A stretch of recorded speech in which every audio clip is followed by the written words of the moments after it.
Nigeria did not just make history by being the first to host a fencing World Cup in sub-Saharan Africa.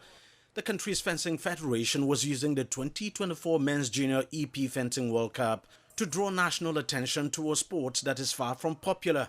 For us, the biggest thing would be a world championship.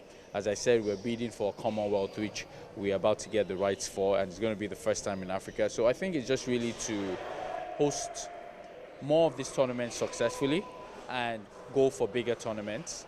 And in doing that, spread and develop the sport across Nigeria. Fencers from Egypt and Saudi Arabia dominated the event that featured 7 Nigerian fencers. It was the first ever appearance for the home talents that finished 7th in the team competition and 27th in the singles. One of the things we lack is experience. Yeah, and when it comes to any sport, except you're maybe just lucky, yeah, you need experience in order to be able to perform. Yeah, before you get pushed or before you get called as a top class athlete, as an elite athlete, you would have to have a lot of experience. Yeah, so basically our athletes do not have that yet. So when we get more competitions, when they are able to compete more, if we get chance for sponsors to help us push our athletes out of the country, let them compete more in more competitions. The World Cup experience has, however, motivated the Nigerian fencers who took part to aim for a greater future in the sport.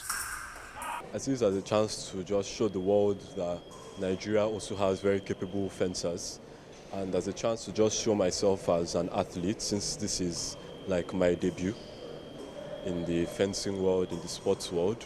After this, I'll be able to keep representing Nigeria in more and more competitions, meeting very good fencers, getting better along the way, and by God's grace, making it to the Olympics. I was excited for this competition, and even though I didn't do as well as I hoped, I'm still happy I've made progress, and I know I have nowhere to go but up. I know I can improve, and I know I will be better. So I will definitely be continuing it, because my main goal is to go to the Olympics at one point, to bring Nigeria to the Olympics and potentially bring us a medal. It's something that I've been hoping for since I was a kid, and that is something that will not die. I will live out my dream. Fencing still has a long way to go in Nigeria, and this is not lost on officials of the sport.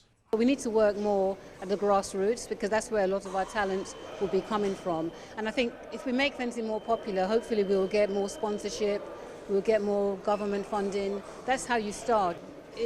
Fencing should be everyone. It shouldn't just be an elite sport. So that's one of the visions I think that Nigerian fencing has, is to try and support the fences at grassroots level.